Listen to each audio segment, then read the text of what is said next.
Well, hello, and welcome to episode 198 of Drink the Movies. I'm Brian here, as always, with Michaela. And Michaela, we have done it. We have made it through 2024.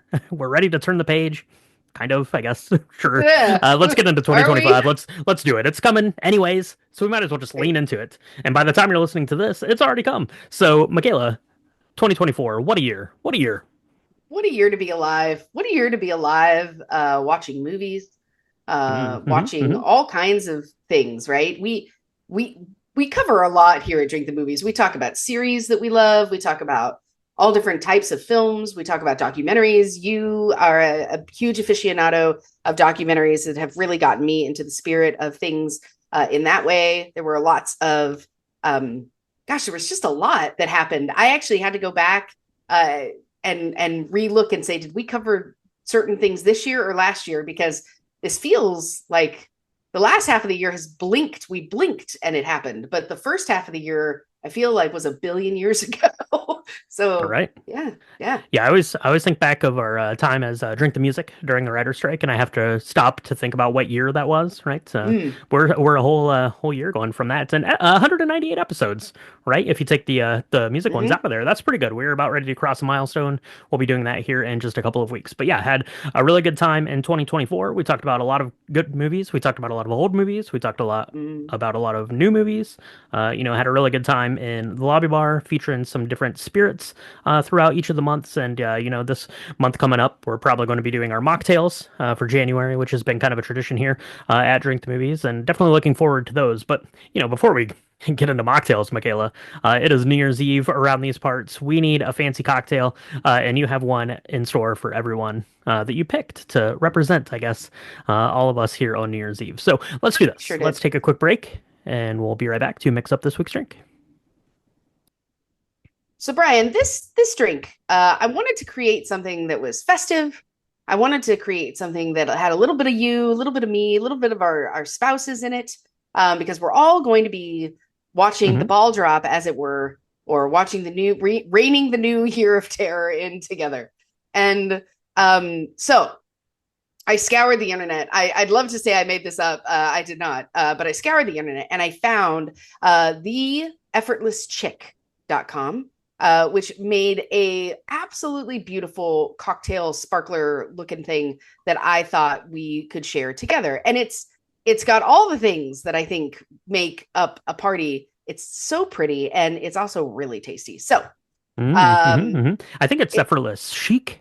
I think you're the effortless chick. Is that is that correct? I Oh, don't is know. that it? No, it takes a lot of effort to look how I look. This is I'm maximum going to quote effort Dolly chic and be right like, here. it takes a lot of effort to look this good. But I don't even think that I look that great. No, I'm not effortless. But this is the effortless chic, not chic. You're right. My bad. Okay. This cocktail, though, it is a blackberry thyme sparkler, which is kind of fun because we have done a lot of work, I feel, this year with rosemary and like lavender. We've Hmm. done a Hmm. lot of those. This is the first time that I've seen thyme in a cocktail, certainly a sparkler. And it's got this blackberry simple syrup in it. And we're going to talk about that. So it's really fun.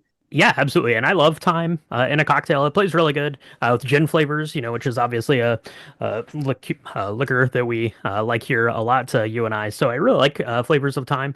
This is going to be a little bit more sophisticated. It's going to take a little bit more work. Last week we did the holiday and we did the pomegranate sparkler, which was a really good one because that one makes it look like you're effortlessly chic. This one does require a little bit more effort, but really not too bad. And you're going to get this amazing syrup out of it that you could do here. You could definitely incorporate it into like mocktails with just some club soda as you go into January, or if that's your jam, or just want like a little soda adjacent sort of a thing, you can definitely use that too. For sure. My kiddo loves blackberries, so this is perfect because we're going to be, rocking in the new year with him, and he will not have the gin champagne version. So this will be great. So what you're going to do to make this kind of blackberry simple syrup is you're going to take a small saucepan. You're going to bring some blackberries. The recipe calls for half a cup, and then a couple more later for garnish if you would like. Just you're going to take your half a cup of blackberries. You're going to use this calls for 1 cup of sugar.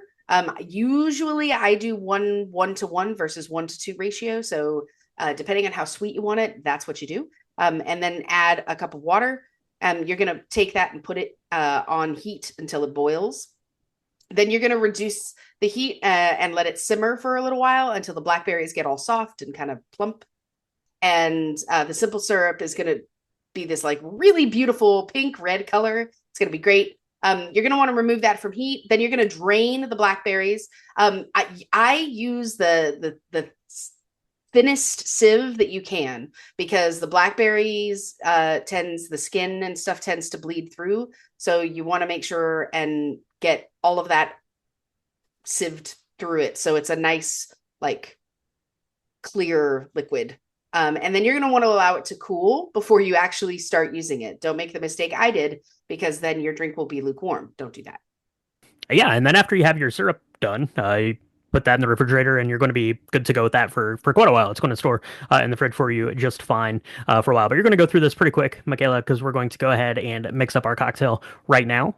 So go ahead and you're going to put a little bit of that syrup into each of your champagne glasses, right? So we're going to be making 4 of these up for ourselves today, and then you're going to follow that with 1 ounce of gin.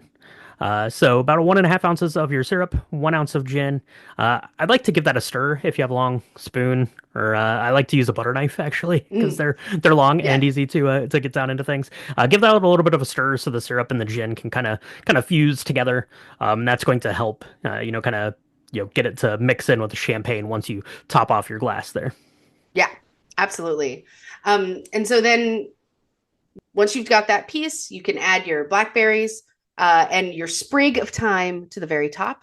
It creates this like really pretty, like tri-colored. It's like at the bottom, it's like really dark pink, and then it gets effortlessly like less pink as you because of the champagne that you put at the top.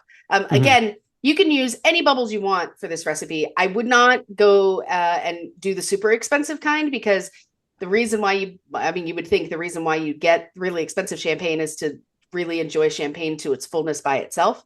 So I would do something mid-range or something even cheap. I would not do my Wycliffe just because nobody likes that but me, but something a little bit nicer than that. And you could do any level of sweetness with bubbles that you want, right? If you're going to do Hmm. something super sweet like a Moscato, then maybe keep that in mind when you're making the syrup.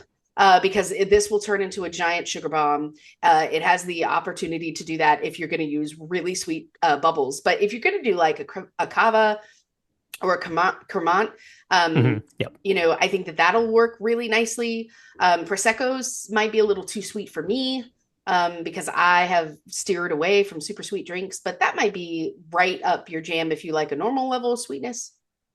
Yeah, if you're doing a drier prosecco, I think that would be okay. And actually, it's very effervescent, so that would be nice as well. Something like a La Marca or something like that that doesn't have quite as much sweetness as something else is going to have. And then, yeah, you can sip that and enjoy. Of course, you can go ahead and rim your glass with some sugar crystals or like colored sugar crystals are really pretty on this. If you want to do that, if you don't want to do that, certainly you don't have to feel so inclined if you want to do that. But one of the things that I like about this, as I mentioned, I like the inclusion here of the thyme paired Mm, with the gin.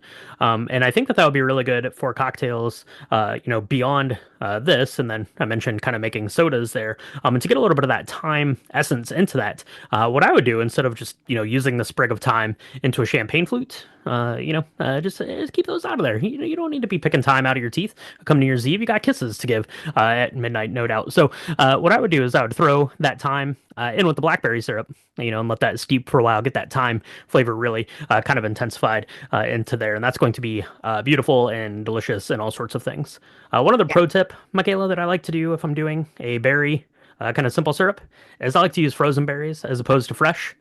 They're frozen, so once they thaw out, they're going to break down super easy. They're going to get all that juice and stuff out of there. You're not going to have to worry about muddling them up quite so much. So, and then they're easy to keep on hand, right? You can get like a bag, like a pound of blackberries, and then you have enough to do this for a long time, right? So, you'll be good to go there too. So, I don't know. This is a delicious one, Michaela, and it's perfect to ring in New Year's, I think.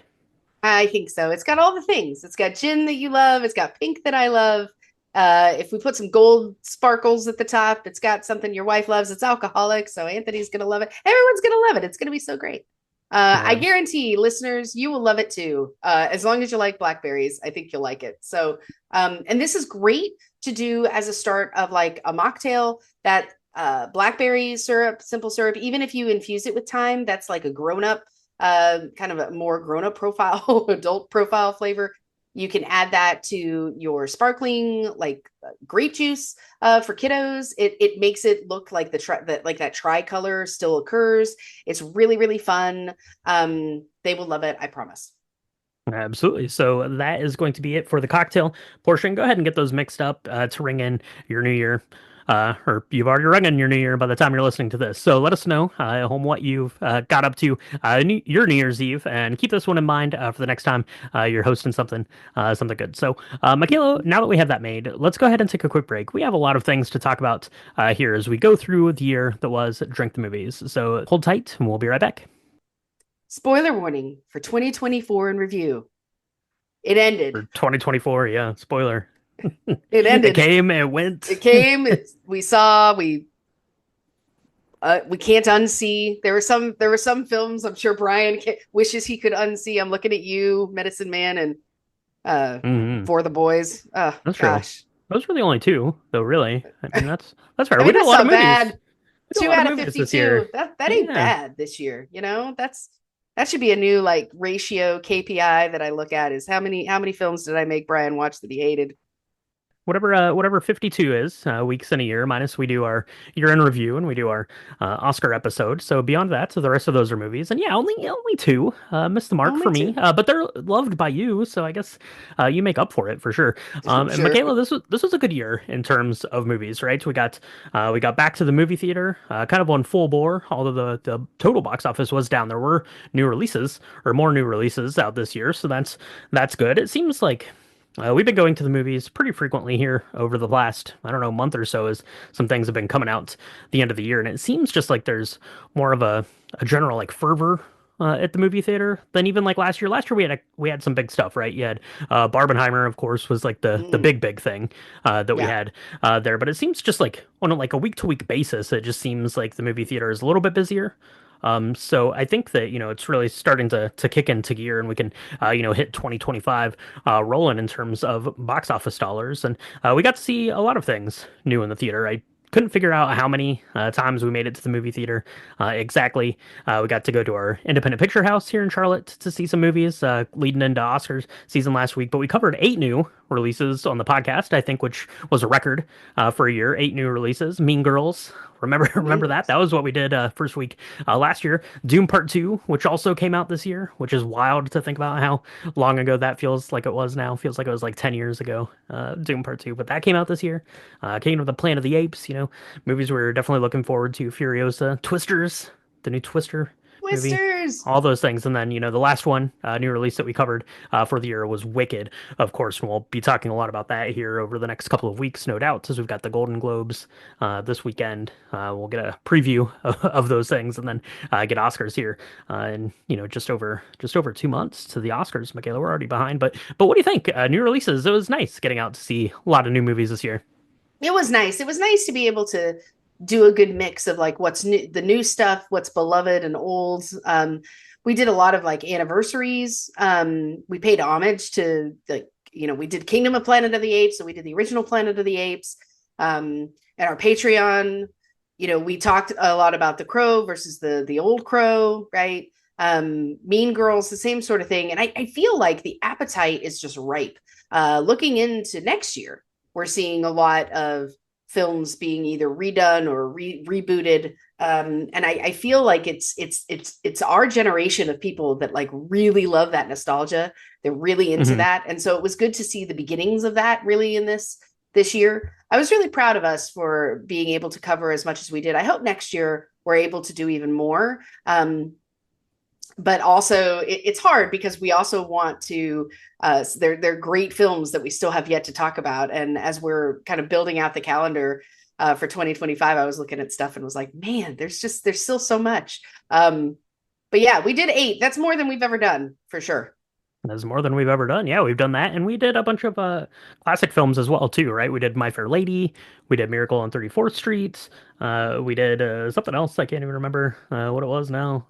Out of Africa, we did, so we did a bunch of older films as well, highly beloved films. Some of the greatest films of all time. We did two of those here over our Halloween stretch, right? In Right. that we did Psycho and The Exorcist, two of the most beloved films of all time. We covered this year as well. So it was a mix of old and new, but had a really good time kind of going through these films this year. Covered a couple of my personal favorite films of all time. Roger Rabbit being one that I was very excited to talk about. It's one that we've talked about covering for a long time, and finally got to do it this year. And just remember how just insanely magical that movie was. So we Mm. got to experience some movie magic elsewhere as well that we'll talk about. So, were there any movies that you were really excited to cover this year that we hadn't covered yet, or were there things that you had never watched, like Blazing Saddles? Michaela, you'd never seen Blazing Saddles until this year, but you did for Drink the Movies. I sure did. I did for Drink the Movies.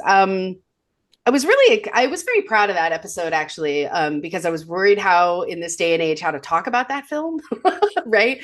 I remember telling you like I was On a real on a nervous side before we note, recorded. Michaela knew nothing about Blazing Saddles Nothing going at into all. it. Not nope. Well, not nothing. I knew it was Mel Brooks, so I was like, this is going to be like a Spaceballs in the West is really what I thought it was going to be about, right? And Mm-hmm. Spaceballs is pretty irreverent, but not like Blazing Saddles, right? And so Brian, I feel like you're the old wise one.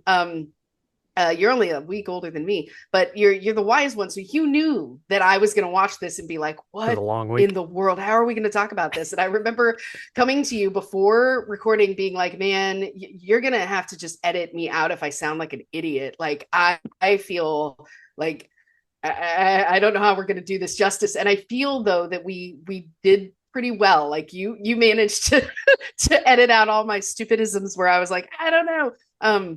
But I like that one. I feel like there were a couple other favorites that were surprises to me, like Dick Tracy. Um, Mm-hmm. I forgotten how much I really loved some of the things that were in that film, and I hadn't seen that in a really long time. Um, Gladiator, we decided to cover it. I didn't realize the Gladiator 2 was coming out like 8 short months later. Uh, but Gladiator 1, I was like, well, we should talk about it because it won Best Picture and blah, blah. And I remember seeing it, we talk about this in the episode itself. I remember seeing it thinking it was okay. And then watching it Michaela was a again and being like, Braveheart ride or what is die. wrong with me? She's like nothing can outdo my Braveheart, and has always hated Gladiator until this year. We got to do That's that. right. We got to see Rear Window on its 70th anniversary, I believe. Yeah, yeah. That was an exciting time, and you and I, on a personal level, got to bury the hatchet finally on Shape of Water, a movie that we have disagreed about ever since the first day that we met. I'm pretty sure, at least most of that time. But we got to take that in, and we also got to see the creature suit on display there at the We sure Academy did. Museum, which we'll talk about later, which is equally or more impressive than the film itself. It was amazing. It was amazing. It was Uh, amazing. let's talk about the box office just here, kind of year end. Just one little quick note. I mentioned it was down. It made about $8.5 billion in the box office this year, which is about $400 million off the mark. But there were more releases this year, so that's good. I think kind of the post COVID slowdown is maybe it's not completely behind us, but definitely some more stuff rolling out. And what rolled out the best, Michaela? That was Inside Out 2. It led the way domestically here, $650 million and $1.7 billion worldwide. So Inside Out 2. I don't know if you've had a chance to see that yet, Michaela. You better watch it because the Oscars are only 2 short months away. So that's what we had, kind of box office wise, and movie wise. Like I said, we got to see kind of whole gamut of stuff this year, and that was really fun. And one of the really fun things is we've been doing our hangouts, right? So not only have we been talking about movies here on the podcast and in the lobby bar and just in our personal lives, we've also been doing some hangouts with the patrons over on Patreon, patreon.com/drink the movies. We've been doing a cocktail hangout, talking about some cocktails, and some movie hangouts, talking about movies. And that's been fun. And I think maybe that's part of the reason why we've seen more new movies. Now it's because, part of that hangout is we'll take a look at what's coming out that month and sort of, get our calendars in line and be like, well, Yeah. there's like 19 things we need to go see. Well, we can only see three of them, but let's make it a plan. Yeah. No, for sure. I really love that. And anybody who's not on Patreon, it is actually really fun. Because we get it, the community actually gets a say and into it to talk about what movies they've seen, what they were excited about, what they absolutely hated. You know, when like The Crow 2 came, you know, the rebirth of The Crow came out, everybody was hating on it, and we got to, you know, like have really good esoteric conversations about like why did we think people weren't ready for the original to be messed with at all, and versus Mm-hmm. like people who really liked it, because I remember you really liked the new Crow I comparatively, did. right? Yeah. And why, you know, those sorts of conversations, and then also cocktails. I think that's been really fun because we are very lucky in that we're in a place where, you know, Charlotte has a lot of budding restaurants and cocktail lounges, and there are really amazing people that are out there making new drinks and coming up with new ideas. And I really love that we're able to help showcase that, Hmm. and keep track of that. Because I remember, man, 2 years ago, I would have been like, oh, I had this cocktail and I took a picture of it, but I have no idea what's in it. I maybe know a little bit about what's in it, and but this was really good, and now we're able to like really like bring to light a lot of great stuff that's happening on a deeper level from a cocktail perspective, which is really fun. Yeah, it is really fun, and we always kind of make up our own cocktail for those hangouts. So that's always a good time too. So if you want to get more information on those hangouts, that's over on our Patreon. Again, it's patreon.com/drink the movies. But you know, obviously, we're doing more than just cocktail hangouts, Michaela. There are 7 days in a week, which means that we need more cocktails than that. And we did some that were absolute bangers this year. We did one that was terrible. Nightmare Before Christmas. Don't make that cocktail, please. But definitely do make this cocktail. Now, this cocktail sounded gross, Michaela. I'm still not on board with it when I read the ingredients out loud here to myself. But one of my favorites this year, it was the most inspired. It was the most surprising how delicious this was. Because trust me out there, folks, this was delicious. But it was the two Utes that we did for my cousin Vinny. Listen to this. It was 1 ounce of prosciutto washed rum, 1 ounce of cantaloupe puree, a half ounce of cantaloupe syrup, and a half ounce of lemon juice. That sounds terrible, but it's not. It's not. It's real good. It's real effing good. Uh, Brian, I remember you gave me so much flack about this. Now, for those of Hmm. you who have been living under a rock, here's how it works. I get to do all the fun stuff. Brian does all the hard work to make this happen. So if you ever have anything nice to say about the podcast, tell it to Brian. Don't tell it to me because he does all the work. He makes it happen. But Tell it to Michaela. I get to pick out She'll tell most it to of me. the well, and yeah, I don't, I help you a little, not much, but I get to pick out the movies and I get to pick out the cocktails most of the time. Now, I remember you actually, I should find the text message where you were like, what have you done? You were like, I can't believe this, Michaela. Seriously, we did sardines the year before, and now you're making me do like this rum, this prosciutto washed rum. What are you Ham doing? rum, Like, yeah. What are ugh. yeah, red rum, I thought is what it was. But But yeah, it was great.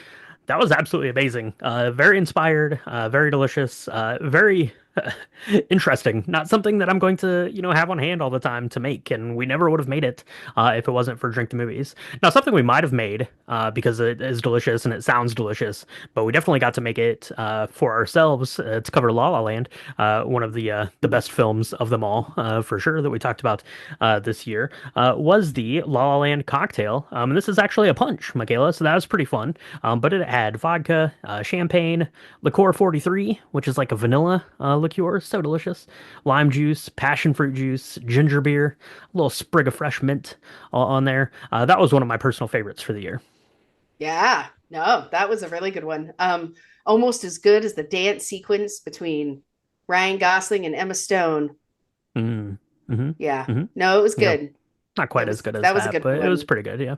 I really liked a couple of weeks after that we covered Almost Famous, and I really liked that because it had yellow chartreuse in it, which makes me really happy. I love, you know, you know, me and my esoteric ingredients where I'm like, we're gonna spend $80 on this one bottle of thing, and we're gonna make this Yes. one cocktail with it. Hmm. It's so great. But yellow chartreuse, I actually had some, and I was like, this is great. Or you had some. Actually, you had some, and I was like, let's do it. It's gonna be awesome. And it was pretty Hmm. good. It mixed some of your favorite things. So we had some high proof rum in there, yellow chartreuse, Aperol, which you love, and some lime. I really liked it. I thought it was really refreshing. and it paired really well with Almost Famous, which is again one of the best films of them all. We had quite a year of covering bangers. Next year, folks out there, it's going to be all B grade schlock fest for the year. Now, I'm just kidding. There's still a lot of good movies out there to talk about, but we talked about a lot of good ones this year, and those were just some of the cocktails that we really fell in love with, and maybe we fell in love with Hollywood, California, Michaela, because we made our way out west this year to see none other than Joni Mitchell herself in concert, and that happened to be at the Hollywood Bowl in Los Angeles, California, which is a great venue. Seats are a little hard, but I digress. It's a beautiful place. It sounded amazing. The concert was spectacular, but it allowed us to do some of the Hollywood things. So we went to Disneyland. We walked the streets. We saw all the stars. We went to Mel's Diner. We saw the Hollywood sign. We went to Fanny's, finally. Highlight of the year for sure. Yep, absolutely. Fanny's was great. The if you've never been, it's inside the museum, and it is absolutely gorgeous inside. It's like this The mix Academy of like, Museum. Yeah. yeah, the Academy Museum. It's almost like a mix between like old Hollywood and new Hollywood because it's very modern looking, but it had these really beautiful like gold pillars and some glass. I don't know. It was amazing. The food was great, but the cocktails, Brian. It was so amazing to be able to sit there and drink all of them because we did, and enjoy like every single one. It was so good. They're so perfect.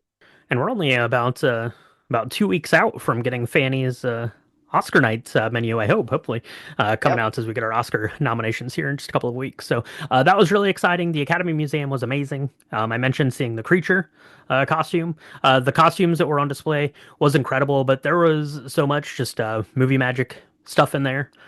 From talking about colorizing films to like film sets and casting stuff. Like it was an amazing place. If you're ever in Los Angeles, make it a point to go check out the Academy Museum. So that was really good. We got to see the Bram Stoker Dracula Twizzler Oh, costume as well. That I mean, not as cool as the Shape of Water one because that really there was nothing that did that justice. It was insane, but to see the Twizzler one, that was pretty cool because that it was pretty cool. It looks like a yeah Twizzler in real life, as well as on yes screen. yep For sure, for sure. Francis Ford Coppola had an aesthetic he was going for there, and he nailed it. he I achieved think it. Yep. he achieved it. We went to Disneyland. That was exciting. So we got to see the Nightmare Before Christmas theme up for the Haunted Mansion. That was pretty amazing, and got to ride all of the old Disneyland rides there. That was a really fun time Yeah. for sure. And then we got to go to the Warner Brothers studio lot. Shout out to my beautiful better half who suggested that we do this because you and I, for some reason, didn't even like dawn on us that that was something that we could do or that we should do. Because I don't know, we were too starstruck. You were focused on Joni Mitchell. You get a pass, I guess maybe. But I went to Warner Brothers studio, which was really cool because obviously there's a bunch of Warner Brothers stuff that we like, and our families like all the DC stuff, and all the Harry Potter stuff, and of course they have a big installment for Friends there, and everyone in the world loves Friends. They have Gilmore Girls stuff there, which Gilmore is Girls. uh, Gilmore which Girls. is no, near and dear to my heart as being the best television show of all time. But it was cool because not only was there like Warner Brothers stuff there, but it's we learned that it's an open lot, so like anyone can go and film there. So not only was it Warner Brothers stuff, we also got to see places that were in other things too. So the Warner Brother tour was really really cool, and it was right kind of on the coattails of Beetlejuice coming out, so they had a bunch of that stuff in there too. Warner Brothers tour. Was there anything on that tour that surprised you or shocked you or that stands out to you? It was a long time ago now, it feels like, but No. There was a lot. I mean, there was so much. Seeing the like all at the front, all of the Beetlejuice stuff with because the movie had just come out. That was really cool. Seeing the gazebo that was used in like I don't know 5 movies, including Gilmore Girls. That was all dressed up. Seeing like City Hall, and having City Hall was like the church in. It was doubled as a church in a bunch of stuff. I mean, that mhm. was that was just really really cool. I loved being able to like walk down those old sets, the street sets where it was like this is Anytown, USA, Mhm. and really be able to be like I wonder. And so now when you see a Warner Brothers film, you can go and look and say I wonder if it was that building. And sure enough, there's websites you can go check and it'll be like, yeah, that was it, and which is really cool. I thought it was awesome. Um, and then the tour guide was like the key because they know what's coming and what's not coming and where people are and what, Hmm. and so that was really fun because we got to go in places that they were like, well, they're filming here, so we got to be really quiet. And you would go and you'd like be able to see kind of an idea of what was coming down the pipe from a coming soon perspective in movie making, and that was amazing. Hmm. Yeah, I got to see some of the theming for Abbott Elementary, which is really cool. So, Oh getting to yeah. watch those episodes here after having been there right at the front of the school was pretty cool. So, that was a lot of fun. Um, also got to see Merlot's Michaela Trueblood. I want to watch Trueblood again. That seems like a good time. So that's kind of the movie like adjacent stuff we did this year. That was pretty fun and that was good. And like I mentioned, we did a lot of good movies this year. A lot of new movies, a lot of good cocktails, a couple of misses, but overall pretty good. And last year I think one of the things that I we talked about, we kind of set like our New Year's resolutions, I guess. Not really, but just things we wanted to try to achieve, I guess, for the podcast in the new year. And there were a couple of things. And one we didn't really quite get to as much as I wanted to until kind of later on in the year. But one of the things I wanted to do, I wanted you to do, was to get the movie and the cocktail list out a little bit earlier, so we could really play around with some more complex flavors and things like that, and get cocktails created ahead of time. And you did an awesome job keeping those up, so we were able to spread our wings and do things like put prosciutto in rum for a while so we could mix up that cocktail, right? So that stuff was really, really good. So good job there. The other thing we didn't do quite as well. We did an awesome job, I think, with Patreon, doing our bonus content for Patreon. We started our Hangouts this year, which we already talked about a little bit, but those were a ton of fun and looking forward to carrying those on into the new year. So go check out Patreon if you want more information on that. But we didn't really do as much like filming and like cocktail like making like videos as Yeah. much as I wanted to. But I did. And this is a shout outs to me and to you because you got me the Flaviar Advent Calendar, the whiskey tasting calendar, and I did film through opening up all 24 of those and putting those up onto our YouTube channel. Yes, we have a YouTube channel. It's YouTube something drink the movies. I think it's down there in the show description, so go check it out. But I tasted all those, and that was fun. It was really fun getting like video content as well into kind of the things we do for the podcast. That was really good. Yeah. I'd love to be able to do more of that stuff. One of the things that I had learned was we were both able to go to this podcasting conference. And so there were Mhm. things about social media that I got to learn about. I'm kind of a dinosaur when it comes to that. So it's been really good to see how not hard it is if you just make the time. So I'm really hoping that next year we can do even more things that do a couple of things. Shout out to like bars that we're at and cocktails that we have in real time, where Mhm. we're able to really showcase that the art of making cocktails, because I think it's easier for us to do it because it's just us. We're not customers of ourselves, Right. right? Or we Mhm. are. It's easier for us to, but like out in the wild with real mixologists, it's a very different kind of thing. But also like showing people how easy it is to make some of our lobby bar cocktails, because that was one of the Mhm. things you had said with the lobby bar, in your mind's eye and your dream of what the lobby bar should be.